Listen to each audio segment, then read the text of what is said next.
I need to run this by the CFO before we can proceed. Got it?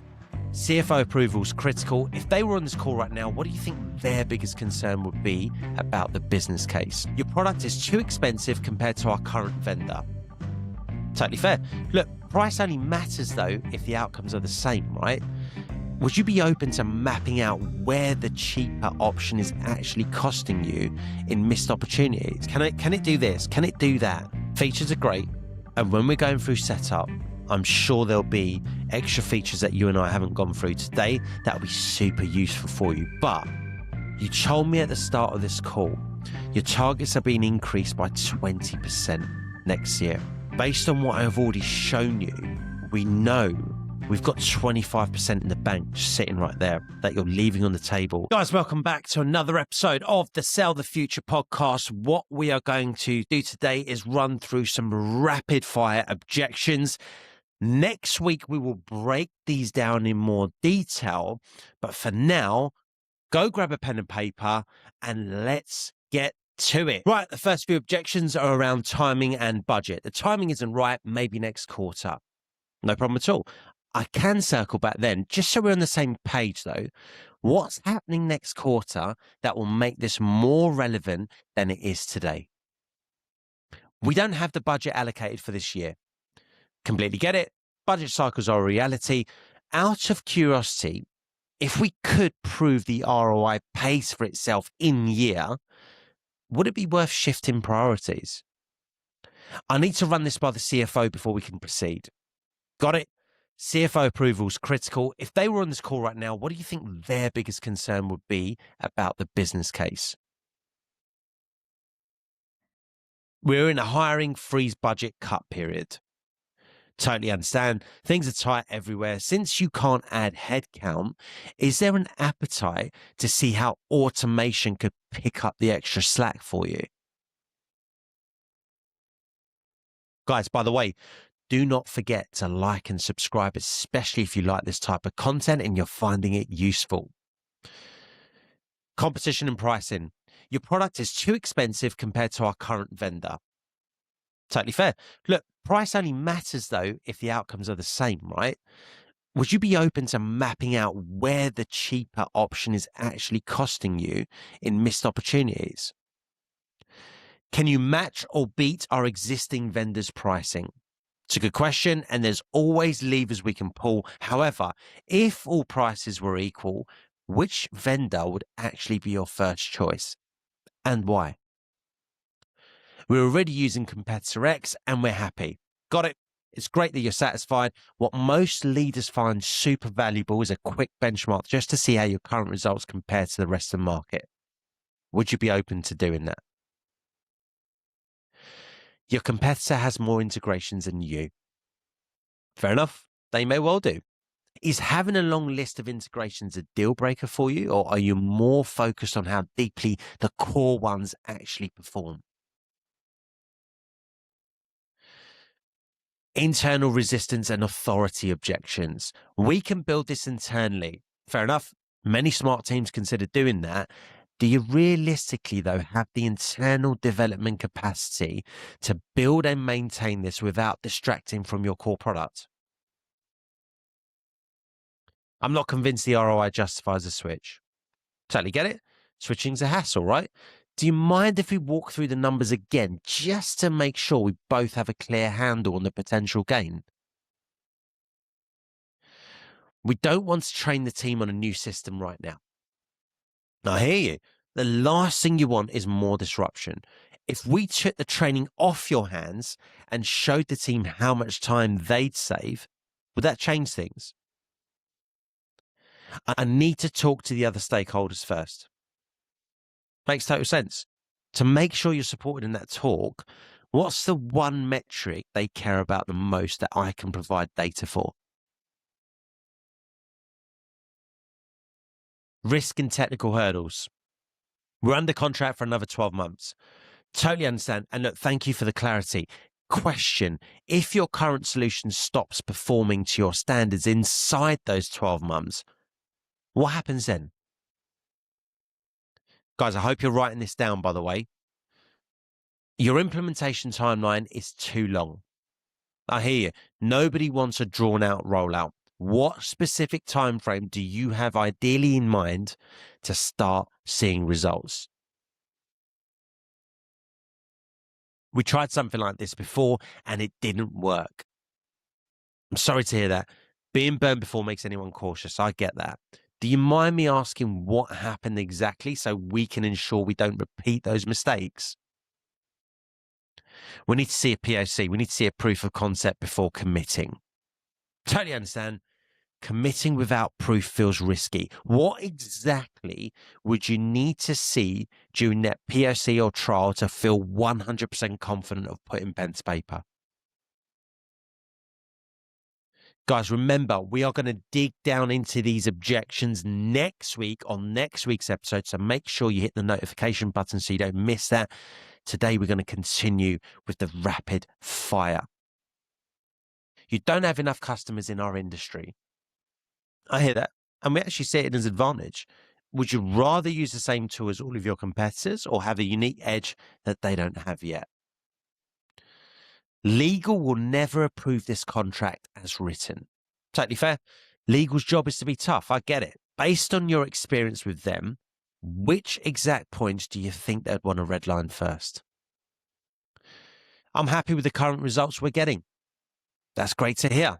Would you mind walking me through those results so I can understand if there's an even higher ceiling you could be hitting?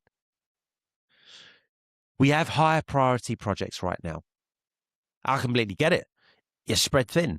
If this solution could actually free up your team to finish those other projects faster, would it be worth a look? Guys, there's 20 objections we've just gone through there, right? And we've tried to make it a bit more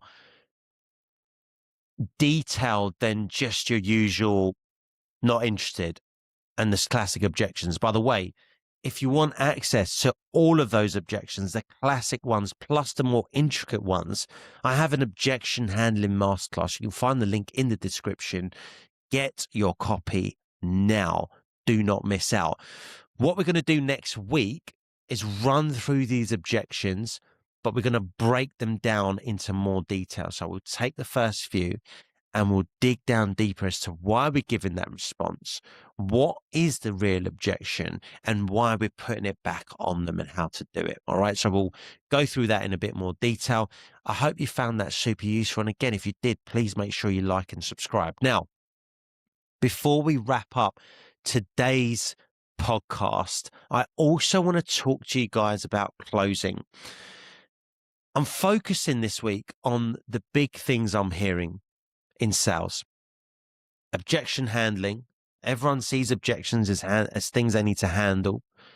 What we really need to do is understand the objection and actually push back with curiosity. Okay. It's not they've hit us with an objection. Let me see if I can score a 10 out of 10 on this response. Hit it out of the park. What else you got kind of attitude. That's not going to get us anywhere. It shouldn't be a combative nature. It should be, they're saying this for a reason. I need to understand why. Let me get curious. And if you can follow up with a question, that's really the way you actually progress that objection into or develop that objection into a conversation, which is the whole point. And the second thing I want to focus on and what I've been hearing about is closing, right? We're in a very complex market, tough times, tough environments. Closing was a real problem in 2025. Less than 50% of reps hit target. Some reps in some industries and some verticals were down at 20%, 1 in 5. Now, not only does that mean sales cycles are slowing down and stalling, it also means we're struggling when we get to the finish line to close. But it's not just the finish line. So let me walk you through some different types of closing problems we're getting. We could be talking just simply about closing the next meeting. Hey, Mr. Prospect, this sounds good. I've got a business case I want to run through with you. We should definitely do that before you speak to your champion internally. Are you around next Tuesday? Actually, Tuesday doesn't work well for me. Okay. What about Wednesday? Wednesday's tough too. It's Thursday today, right? Why are we pushing for next week? And then if they can't do it, we're pushing further out. By the time we book it in, a whole week has gone by, right? Ask for the time later this afternoon. Look, John, I know it's super important when you're ever presenting something internally to have a business case ready. I've already started building one out for you. And I just want to go through that with you so you're completely armed when you present this internally. You free this afternoon? Or this afternoon's a bit tricky, a couple of meetings, but maybe tomorrow morning? We'll need about half an hour. Is it doable at any point tomorrow for you? Yeah, I can do it at 10:30. Sweet. Let me get that booked in. Closing the next meeting, if you give them a time and they can't do that, see if you can fit it in before rather than after the time you've given. Timelines. Now, I've written some stuff down here, right? Because we came across this situation quite recently. Legal was a 24 to 48 hour turnaround. However, InfoSec, the IT security piece, was a couple of weeks time frame. That was the time frame that was given. Now, we're in a position where we can run legal, we can run procurement, and we can get that turned around within a 2 to 3 day period at most. But then we're having to run through 2 weeks of InfoSec or waiting on them to go through the security. How can we speed it up and try and align everything to a tighter timeline? Well, one thing we can do is rather than just leave it to InfoSec to see, what the issues are and they can get on with it over the next couple of weeks, ask for the meeting with InfoSec. Look, we've got legal and procurement running. That's going to be done in the next 3 days, right? Time kills deals. And I know you want this on board. My suggestion would be, why don't we loop in info security? Why don't we loop in IT? And we can run a quick meeting either this afternoon or tomorrow. I can provide them all the details that they need to help speed up the process for them, because they're going to need all the securities, all the ISOs, etc. I've got that information, and it'll be super useful on a call for me to walk through them. Does that sound doable for you? Ask for the time rather than just pushing it out to InfoSec, because that's not really going to get us anywhere. We're going to now wait for 2 weeks. We're going to kill the deal. This is the problem we had last year, right? Deals were stalling, especially in the enterprise space where you have legal, where you have procurement, where you have InfoSec, where you have more red tape, integrations, etc. A lot of enterprise and even at the higher end of mid-market is about kind of just project managing. This is going to take this long, but this is going to take that long. So let's start running this first, and then we can align it when this finishes. A lot of that is project management. It's juggling. Okay. And that is what I noticed killed a lot of deals in 2025. We didn't even get to closing because those deals stalled, and a lot of sellers weren't even hearing back from their teams and their deals, right? Their prospects, their champions. So timelines must be tight. We can't have something that's running 3 weeks and something that's only going to run a day. We need to be ahead of that, and we need to find a way to shorten up those 3 weeks. All right. Constant feature questions. This is another thing that kills deals. Now, what do I mean by that? Can it do this? Can it do that? Right? You showed me this. Listen, John, features are great. And when we're going through setup, I'm sure there'll be extra features that you and I haven't gone through today that'll be super useful for you. But you told me at the start of this call, your targets are being increased by 20% next year. All right. Or this year. Based on what I've already shown you, we know that even being conservative, we've got 25% in the bank sitting right there that you're leaving on the table that our product will automatically pick up for you. We're leaving 25% on the table. We've already identified that. Okay. Refocus them. That was your priority at the start of this call. Can you hit target next year? We've shown you how you can actually exceed target by next year. Let's get you through, and then at setup, we can talk about potential added features that gets you from that 25% to 30%. Does that sound like a plan? Yes, no, it does. Does it make sense? Yes, it does. Great. Now, sign off. Do you remember the talk tracks we've been through, right? Look, for full transparency, there's 3 levers you can pull. Outside of that, my senior leadership team will say no, the price will remain firm. But here's the levers you can pull: contract length, payment terms, speed to signature. If you can do this, we can do that. Great. That sounds really, really good, Neil. Can you run it up the chain? We still want that discount, but we can't sign off end of Jan. The earliest we'll be able to sign off is mid-Feb. Remember what you told them at the start. There's 3 levers that you can pull, speed to signature being one of them. If that speed to signature is not there, the discount isn't there.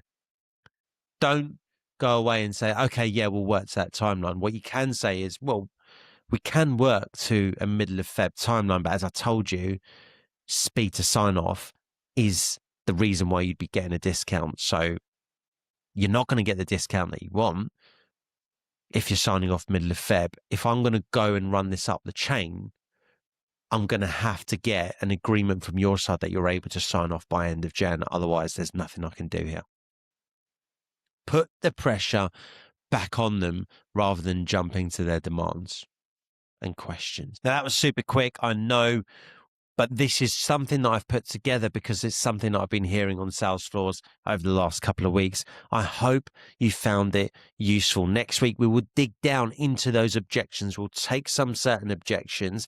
Let me know in the comments which objections you'd like me to discuss next week. I will reply to each and every single one. But if you let me know, out of the 20 we've gone through today, I will focus on them and we will get more granular in detail behind what those objections mean, the psychology of it all, and why your response is what it's going to be and how that helps develop the conversation. Guys, if you enjoyed it, like and subscribe.